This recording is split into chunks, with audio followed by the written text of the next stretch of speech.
This video should help you understand the protein synthesis lab. First thing that we need to understand is the basic anatomy of DNA and RNA. Both of those are nucleic acids, and all nucleic acids are built out of nucleotides. Now, if you remember back when we were talking in Chapter 2, the last assignment that I gave you in Chapter 2 was what I called the chemistry review quiz. It was the paper quiz that we completed in class, and it had carbohydrates, lipids, proteins, and nucleic acids on it. Down at the very bottom were the nucleic acids, and they actually had a more detailed picture of a nucleotide in one of the boxes there. The nucleotides are the building blocks that we can put together to make our nucleic acids, and all nucleotides have three components to them. There's the phosphate, the sugar, and then the nitrogen-containing base. Now, the sugar is different between DNA and RNA. DNA's sugar uses deoxyribose. Incidentally, that's why it's called deoxyribonucleic acid, is that tells you which sugar gets used. RNA, on the other hand, uses ribose, which is why it's called ribonucleic acid. The phosphate is the same between DNA and RNA, and 3 out of the 4 bases are the same between DNA and RNA. The nitrogen-containing base makes cytosine, guanine, adenine. Those 3 are the same, regardless of whether they are in DNA or RNA. And then DNA uses thymine, while while RNA uses uracil. That's the one base that's different between those two molecules. Now, when you take the nucleotides and you string them together, so here's one nucleotide, there's another, and we keep going down. So this is, let's see, 1, 2, 3, 4, 5, 6 nucleotides. When you string nucleotides together like that, you get a polynucleotide, which is really just, it means many nucleotides strung together. If you have one single strand, like in this picture, you're probably looking at a molecule of RNA, because RNA is a single-stranded molecule most of the time. DNA, on the other hand, is usually 2 polynucleotides that hydrogen bond to each other. Okay. As you look at the basic anatomy of DNA, we're looking at it a little bit differently now. So here's the nucleotides that we had been looking at in the previous pictures. This is a more simplified version where you end up with alternating sugars, phosphates, sugar, phosphate, all the way down the side of the molecule. That ends up creating what's known as the sugar-phosphate backbone. Then, sticking off in the middle, you have your nitrogen-containing bases. Now, these are the 4 bases that are found in DNA. There are different subtypes, but the lab manual doesn't really talk about pyrimidines and purines all that much. These are the 4 bases that are found in DNA, though, and you can tell because here's that thymine that we were talking about just a little bit ago. This is uracil, which is the base that replaces the thymine that is found in DNA. So uracil is only found in RNA, but the adenine, guanine, and cytosine are the same in both of those molecules. This little slide shows you just some similarities and differences between DNA and RNA. You should be able to recognize models of DNA because it is, the double helix where it twists around itself to make sort of like a spiral staircase. So double helix because it's 2 strands, helix because it twists. The bases that are found in DNA are, again, the adenine, thymine, guanine, and cytosine. If you're a eukaryotic organism like we are, we're going to protect our DNA inside the nucleus of our cells. And DNA, regardless of any type of organism, it's going to be carrying the genetic information. So in both prokaryotes and eukaryotes, it does the same thing. RNA, on the other hand, is usually going to be single-stranded. There are some exceptions to that rule, but usually it's going to be single-stranded. It uses adenine, uracil, guanine, and cytosine.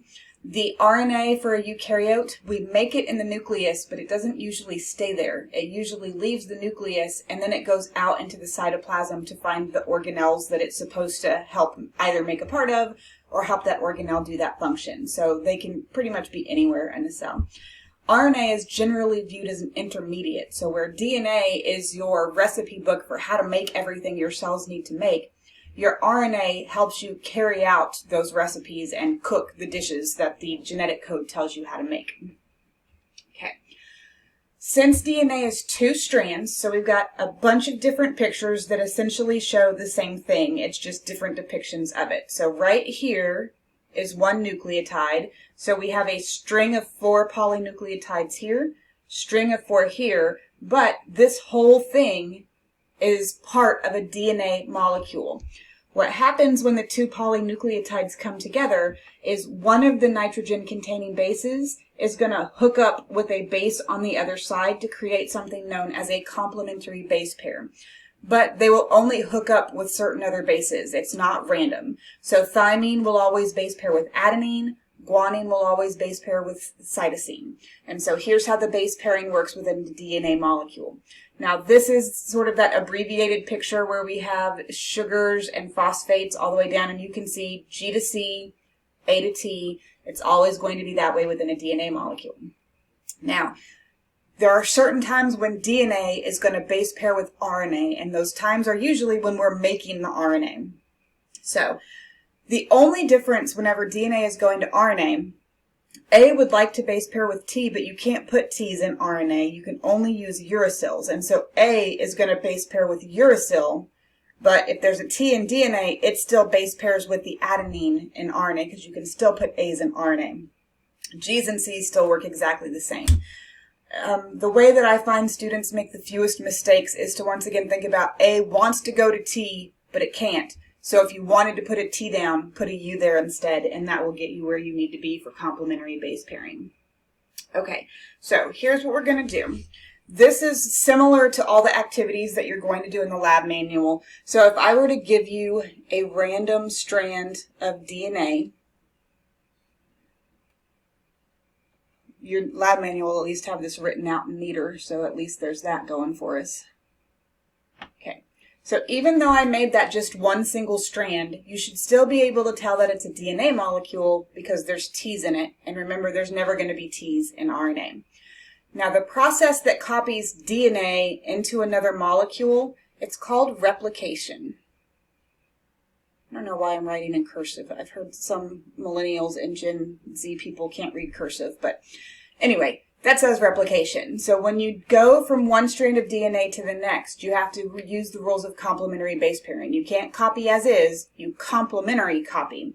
So A would base pair with T, G would base pair with C, and so on, and you could keep going down that strand just using the rules of complementary base pairing. I'm going to recommend that you pause the video here and see if you can build the rest of that strand. Okay, now that you're back, I'm going to go ahead and finish doing this strand, and then you can compare the actual to what you created and see how good you did. That is what that strand would end up becoming using those rules of complementary base pairing. So anytime we do DNA to DNA, it's just straight up A to T, C to G, relatively uncomplicated. Okay. Next, when your DNA gets used inside of your body, we need it to be able to send its message out into the cytoplasm, but we can't send the DNA out there because it's too important for us to send out into the rest of the cell. So to help us use the DNA, we have to carry out two steps, transcription and translation. Transcription copies a gene in DNA into a molecule that's usually going to be called messenger RNA. The RNA is allowed to leave the nucleus because if it gets damaged, it's not a big deal. You can still go make another copy of it. But it's going to leave through a little nuclear pore, and then it's going to find a ribosome, and the ribosome is going to translate the messenger RNA and turn it into a protein. So that is why this whole chapter is called protein synthesis. It's because your DNA is a recipe book that tells you how to make every protein that your cells need to be able to make. But since it's so important, you can't let that recipe book get out into the rest of the cell, so you copy just one recipe at a time, whatever protein you need to make, into RNA, and then the RNA can leave the nucleus and then go get cooked in the process of translation. The ribosome is the organelle that carries out translation, and the ribosome is what helps to convert the RNA into the actual functional protein that we want to be able to make. So, a little bit more detail on that information. Transcription has to occur in the nucleus for a eukaryotic cell because that's where the DNA is. So if we're going to be trying to make a copy of DNA, you got to be where it is. What we're going to do is we're going to copy one or sometimes a few genes at a time from DNA into messenger RNA. Messenger RNA is abbreviated mRNA. Okay. I've got this strand of DNA that is sitting up here on the slide. And again, you can tell that it's DNA because there's T's in it. What we're going to do is we're going to use the rules of complementary base pairing, but going from DNA to RNA instead of DNA to DNA like we did back in replication. So I'll do the first couple with you, and then I'll want you to pause the video again. But G still goes to C. That never changes. A wants to go to T, but we're making RNA and we can't put T's there. So this time A is going to go to U. Now here's where I'm going to recommend that you pause the video and complete that strand on your own. Okay, here is that strand built to completion. So T can still go to A, but A can't go to T anymore, has to go to U. G's and C's always the same. So there is what that strand would become. So this was our DNA, and this is our RNA. And the process that gets you from DNA to RNA is called transcription. So it's very similar to replication. It's just that instead of making another molecule of DNA, we're making RNA instead. I'll come back to that if I need to. Next, once we have a molecule of RNA, that RNA is going to leave the nucleus and it's going to go find a ribosome either just floating around in the cytoplasm, or it's going to find one of the ribosomes attached to the rough ER. The ribosome is going to read that strand of messenger RNA and then build the protein that it's supposed to make. The ribosome gets helped by another molecule of RNA that's called tRNA. That T stands for transfer. It's called transfer because it transfers amino acids to the ribosome so that we can build the proteins. Remember from that organic molecules lecture and worksheet that proteins are made out of amino acids. Proteins have to be folded. If you remember, we talked about primary, secondary, tertiary, and quaternary structure. A polypeptide, it's just an unfolded protein, so it's just the string of amino acids. In order for you to be able to translate a molecule of mRNA, you have to be able to use the genetic code. The genetic code in your lab manual is sometimes called the wheel or the circle. I'll show you how to use that here in just a second. We're actually going to be flipping back and forth between a few slides. But here I have this molecule of mRNA. You should be able to tell that it's RNA because it has uracils in it periodically. Now, one of the things about the process of making messenger RNA is because it's sort of built to be broken down, we add some extra stuff to the top and the bottom, or both ends if you would rather look at it that way. We add a modified guanine cap on one end, which is why I have these that are sitting here, and then we add what's called a poly-A tail at the other end. Those are just extra sheets for the ribosome to sort of grab onto, but they aren't actually going to be read. The ribosome looks for a specific set of 3 letters and then starts reading at those 3 letters. And the 3 letters that are always going to be looked for are AUG. Anything before the AUG, going to be ignored, and we don't do anything with it. AUG is going to be our first codon, which is a set of 3 letters on messenger RNA that we're going to read. So remember that AUG. We're going to come to the wheel. If you have your lab manual, you have this same wheel in the lab manual. Here's how you use the wheel. You start with the first letter of the codon, so we had A, and then you move out to the outside of the wheel until you complete all 3 letters. So AUG codes for the amino acid MET. You don't need to know that MET stands for methionine, but that is what it stands for. So I would come back over here and I would say AUG codes for MET. Then you move down to the next codon, which is CCA. Remember those letters, CCA. And then go to your wheel and look it up. CCA codes for the amino acid proline or pro. So you'd come back here and you'd write pro next. Well, you can write correctly, you'd write pro next. Okay, from here, your next codon is UAC. The next codon is UGA. Go ahead and look those up in the wheel. I'll pause the video. Well, you'll pause the video and then we'll check your work. But I'm going to go ahead and flip to the UAC. Codes for the amino acid tyrosine, which is TYR, that's a Y. And then the last one is UGA, which is a stop codon. Now, stop is not an amino acid. Stop is the period at the end of your recipe that tells you you're done cooking your protein. And so here's how the ribosome comes into play. tRNA is what brings these amino acids together, but notice they're not attached yet. They're just amino acids that are hanging out side by side. What the ribosome does is it forms a bond between the amino acids. It's a special kind of covalent bond that is called a peptide bond.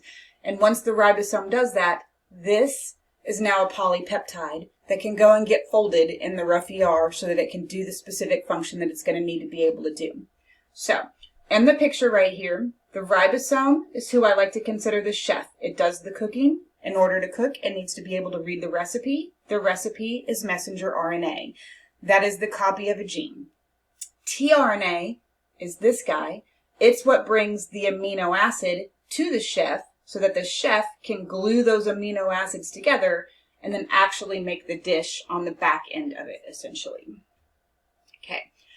Some terms that pop up during this process. So everything in your DNA and your RNA is written as a series of 3 letters. So notice it was like AUG, UGA. It's always 3 letters at a time. Depending on which molecule you are on, the name of those 3 letters changes. A set of 3 letters on DNA is called a triplet. So this is DNA, that's a triplet, that's a triplet, that's a triplet, that's a triplet. A set of 3 letters on messenger RNA, though, isn't called a triplet anymore. It codes for an amino acid, so it's called a codon. And so this is a codon, that's a codon. This is a codon, that's a codon. We always read everything 3 letters at a time. Now, the tricky part here is that the tRNA that's bringing the amino acids in, you can't just have any random tRNA come in here and bring any random amino acid into our party. It has to bring the right one. So, this is our mRNA. So a set of 3 letters on mRNA is called a codon. So that GAG is a codon. The tRNA is going to be bringing the amino acid glue, is all you guys need to call it. The way that it knows that this is the tRNA that is supposed to come in is because it has what's known as an anticodon on the other side of it that matches the codon using the rules of complementary base pairing. So GAG becomes CUC, and the CUC tRNA is going to come into the ribosome, bringing its glue with it, and then we're going to make our polypeptide with that glue as the next ingredient. So depending on which molecule you're on, triplet is a set of 3 on DNA, codon is a set of 3 on mRNA, anticodon is a set of 3 on tRNA. Okay, this is a different version of the genetic code, so it's the same basic thing as the wheel, but that's not what they gave you. And you do not have to memorize the genetic code, you just have to be able to use it. So, another more descriptive talk of us and the tRNA. So the tRNA has 2 important things on it. Off one end, you're going to be hanging the amino acid, which is the ingredient for building the protein. So in this picture, it would be hanging out there. In this picture, it would be hanging out there. You've got a bunch of different kinds of tRNA that are floating around in your cell. And again, you need the right one to come to the ribosome to bring the right ingredient at the right time. And the way that we make that specific is on the other end, you have the anticodon that is the complement to the codon on mRNA. And that's how we know which one is supposed to come and bring the ingredient in. Okay, so here's how this process is going to look in your lab manual over and over again, essentially.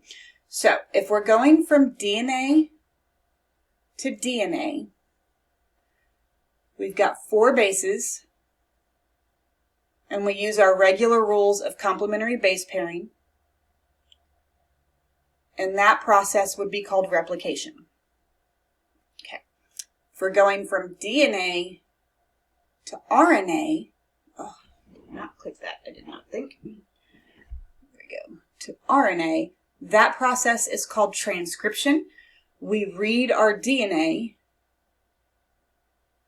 and we still do the rules of complementary base pairing, with that only difference being we can't put T's down. We have to switch to U's, but T's can still go to A. So this was replication. This is transcription. I'm going to abbreviate transcription. Then you got to know that you can also go from RNA to protein. Doing that requires you to use the genetic code, which is the wheel. The process is called translation, And again, I'm going to abbreviate translation. So if you had, I'll do GCG, codes for the amino acid ALA, which is alanine. And so there was that one that I just gave you. So hopefully that helps you be able to complete the protein synthesis notes. If you have any questions, you can email me. You can schedule an appointment with me. We can talk about things during my office hours next week too. But if you have questions, please make sure you ask.